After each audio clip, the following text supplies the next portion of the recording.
De Jorge Luís Borges. A outra morte. Há uns 2 anos, perdi a carta.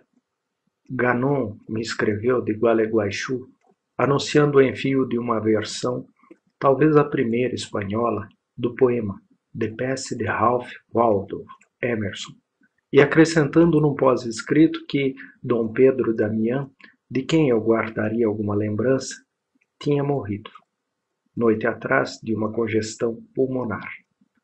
O homem, arrasado pela febre, revivera em seu delírio a sangrenta jornada de Massoler. A notícia pareceu-me previsível e até convencional, porque Dom Pedro, aos 19 ou 20 anos, seguira as bandeiras de Aparício Saravia. A Revolução de 1904 encontrou em uma estância de Rio Negro ou de Paissandu, onde trabalhava como peão. Pedro Damião era entrerriano de Gualeguay, mas foi para onde foram os amigos, tão corajoso e tão ignorante como eles. Combateu em algum entrevém e na batalha final, repatriado em 1905, retomou com humilde tenacidade as tarefas do campo. Que eu saiba, não tornou a deixar sua província. Os últimos 30 anos passou-os em um posto muito isolado, a 1 ou 2 léguas do Nancai. Naquele abandono conversei com ele uma tarde. Procurei conversar com ele uma tarde. Por volta de 1942. Era homem taciturno e poucas luzes. O som e a fúria de Massoler esgotavam sua história. Não me surpreendeu que os revivesse na hora da morte. Soube que não veria mais Damião e quis recordá-lo. Tão pobre é minha memória visual que só recordei uma fotografia que Ganon lhe tirou. O fato nada tem de singular, se considerarmos que viu o homem em princípios de 1942, uma vez, e o retrato, muitíssimas. Ganon mandou-me essa fotografia. Eu a perdi e já não a procuro. Encontrá-la me daria medo. O segundo episódio ocorreu em Montevidéu, meses depois. A febre e a agonia do entrerriano sugeriram-me um conto fantástico sobre a derrota de Massoler. Emir Rodrigues Monegal, a quem contei o argumento, deu-me uma carta para o coronel Dionísio Tabares, que havia feito essa campanha. O coronel recebeu-me depois do jantar. De uma cadeira de balanço num pátio, lembrou-se com desordem e amor dos tempos passados. Falou de munições que não chegaram, de cavalhadas rendidas, de homens sonolentos e terrosos, tecendo labirintos de marchas, de Saraiva, que podia ter entrado em Montevidéu e se desviou, porque o gaúcho teme a cidade, de homens degolados até a base da nuca, de uma guerra civil que me pareceu menos o choque de 2 exércitos do que o sonho de um foragido. Falou de Ilescas, de Tapumbaé, de Massoler. Fê-lo com períodos tão cabais e de modo tão vívido que compreendi ter ele muitas vezes já contado essas mesmas coisas, e temi que, por trás de suas palavras, quase não restassem lembranças. Numa pausa consegui intercalar o nome de Damião. Damião? Pedro Damião? Disse o coronel. Esse serviu comigo? Um tapezinho que os rapazes chamavam Daimã. Iniciou uma ruidosa gargalhada. E cortou, de repente, com fingida ou verdadeira incomodidade. Com outra voz, disse que a guerra servia, como a uma mulher, para que se provassem os homens, e que antes de entrar em batalha, ninguém sabia quem era. Alguém podia supor-se covarde e ser um valente. E também o contrário, como ocorreu com esse pobre Damião, que andou se exibindo nas tabernas, com sua divisa branca e depois fraquejou em Massoler.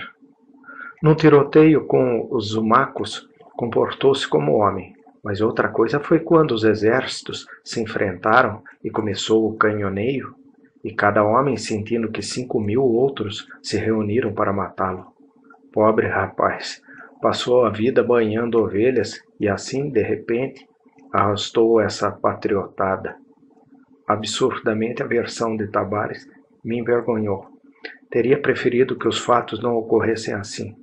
Com o velho Damián, entrevisto numa tarde, há muitos anos, eu criara, sem me propor isso, uma espécie de ídolo. A versão de Tabares o destruía. Subitamente compreendi a reserva e a obstinada solidão de Damián.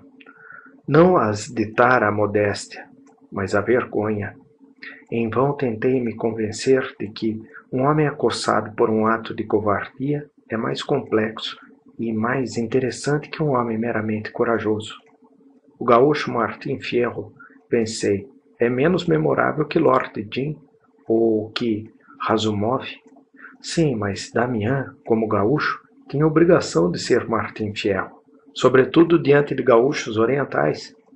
No que Tabares disse e não disse percebi o agreste sabor do que se chamava artiguismo, a consciência, talvez irrefutável, de que o Uruguai seja mais elementar que nosso país e, portanto, mais bravo.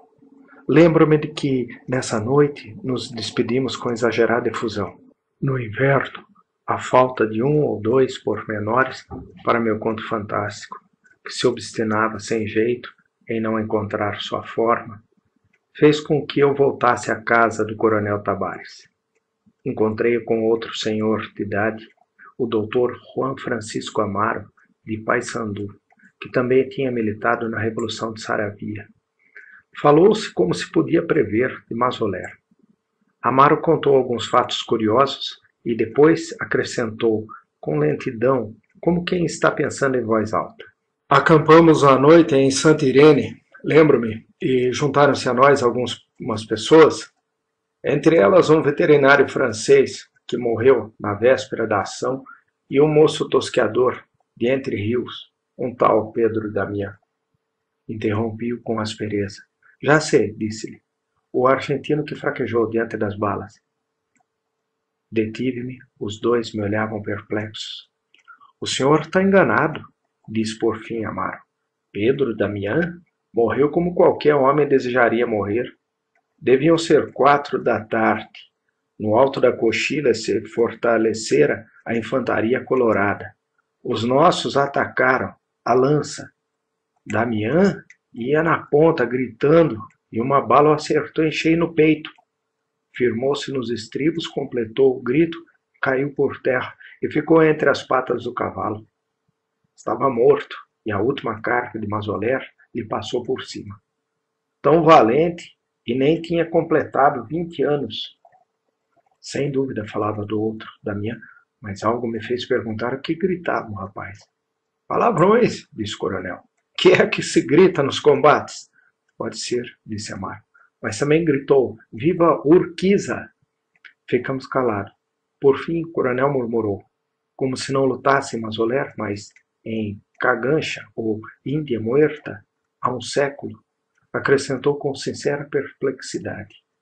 Eu comandei essas tropas e juraria que é a primeira vez que eu ouço falar de um Damián. Não conseguimos que se lembrasse dele.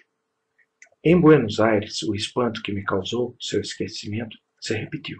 Diante dos 11 deleitáveis volumes das obras de Emerson, no porão da livraria inglesa de Michel, encontrei numa tarde Patrício Ganon.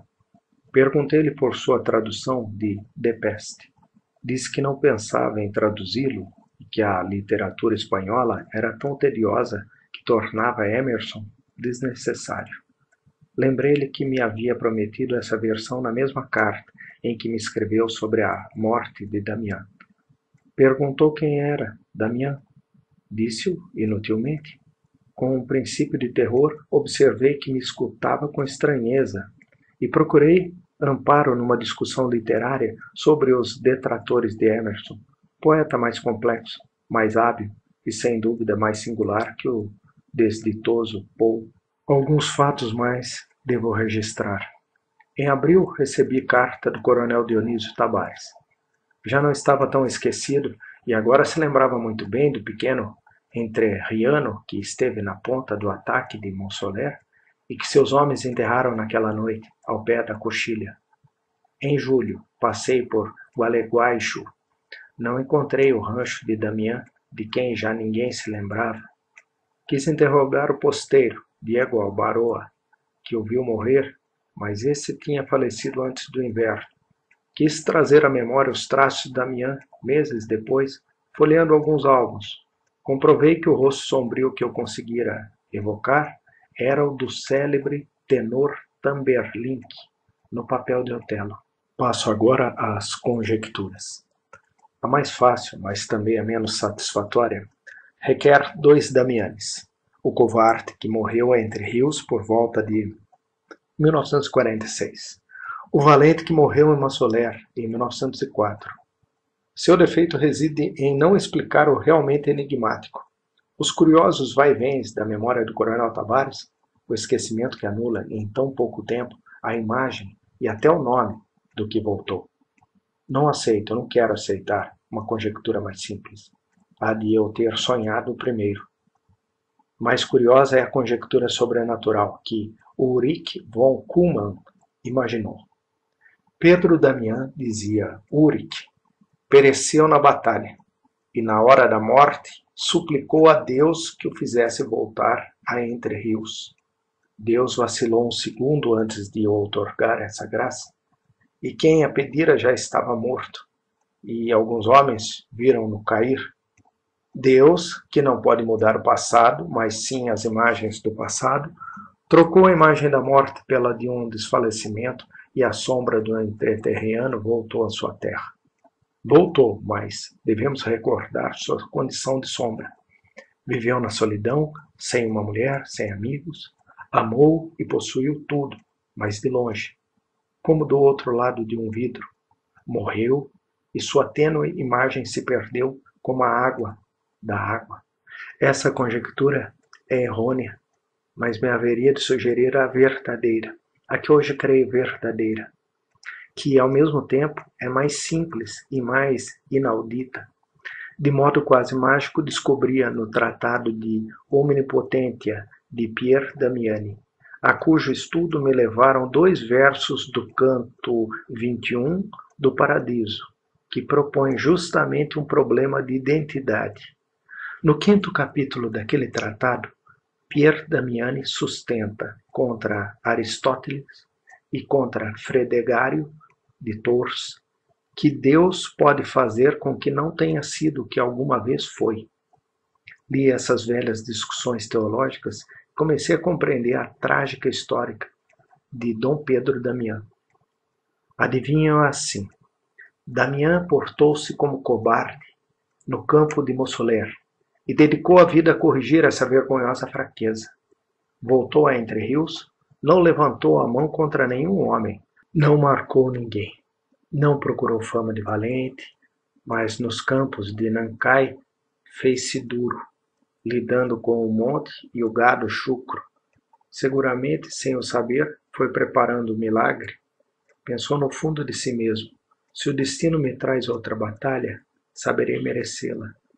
Durante 40 anos esperou-a com obscura esperança, e o destino por fim a trouxe, na hora da morte. Trouxe-a em forma de delírio, e já os gregos sabiam que somos as sombras de um sonho.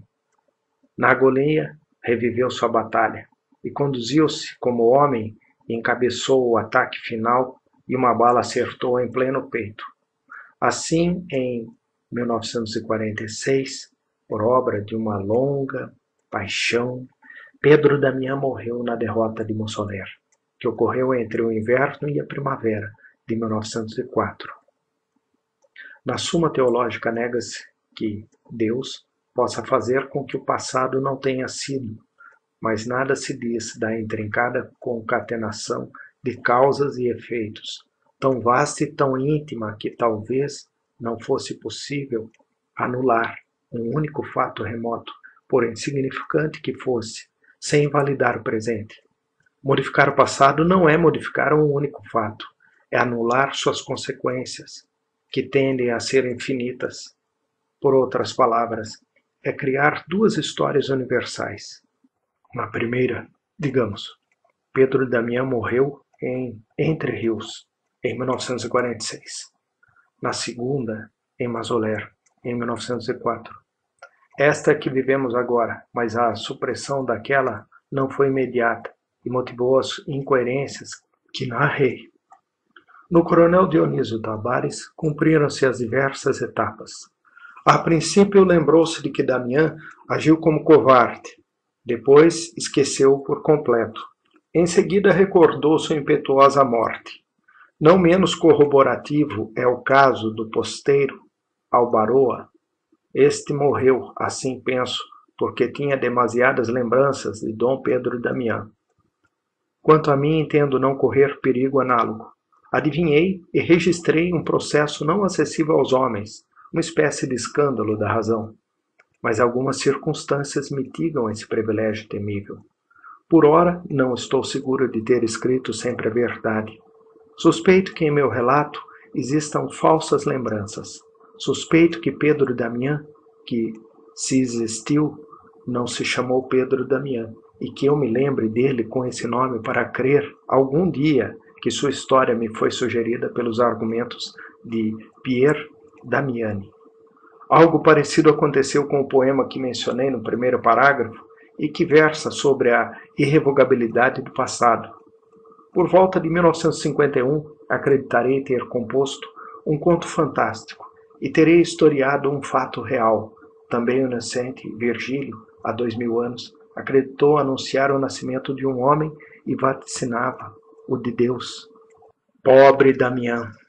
A morte o levou aos 20 anos, numa triste guerra ignorada e numa batalha caseira, mas conseguiu o que o seu coração desejava.